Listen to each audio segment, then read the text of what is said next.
লোকেশপুর বলে একটি ছোট্ট আইল্যান্ড ছিল, ছোট্ট দ্বীপ। সেই দ্বীপে একটি বাঁদর থাকতো। সেখানে সে খাওয়া দাওয়া করতো, ঘুরে বেড়াতো। সেই দ্বীপ থেকে একটু দূরে আরেকটি দ্বীপ। সেই দ্বীপে বাঁদরটি দেখতো যে জামুন ফল পেকে পেকে পড়ে যাচ্ছে, কেউ খাওয়ার নেই। তো প্রত্যেক দিন বাঁদর দেখতো এবং এতে তার লোভ প্রত্যেক দিন বাড়তে লাগলো।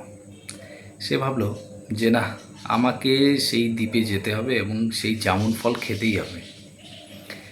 একদিন সে ট্রাই করলো, দেখলো ওই দ্বীপে যেতে গেলে মাঝখানে যে জল আছে সেই জলটাকে ক্রস করতে হবে। কিন্তু ভালো কথা হলো সেই জলের মধ্যে কিছু কিছু বড় বড় পাথর আছে।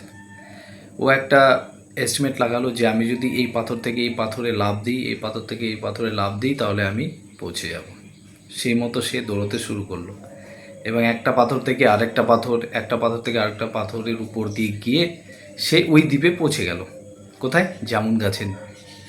এবার জামুন গাছে যখন গেল, সে দেখে অবাক হয়ে গেল যে জামুন ফল তো পড়ে আছে আর প্রচুর ধরে আছে, যেখানে পেকে পেকে আছে।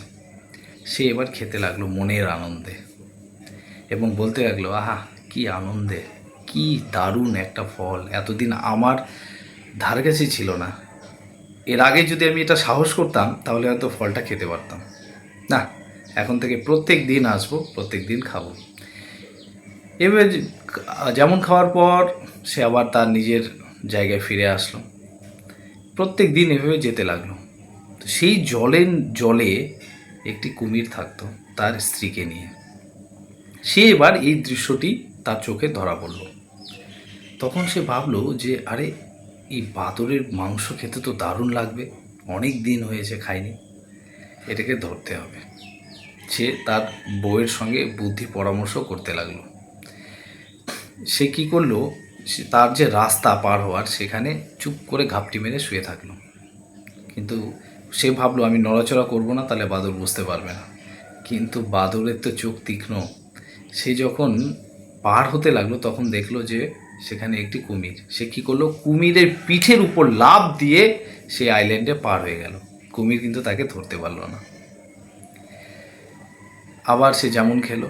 জামুন খেয়ে সে সেদিন ব্যাক করেনি, কারণ কুমির তো সেখানে আছে। কিছুতেই কুমির তাকে ধরতে পারছিল না। এভাবে সে পারাপার হয়ে যাচ্ছিল। তাই বন্ধুরা, যদি কোনো কঠিন কাজ সম্মুখে আসে তাহলে ভয় পেয়ে পিছনে পালিয়ে লাভ নেই।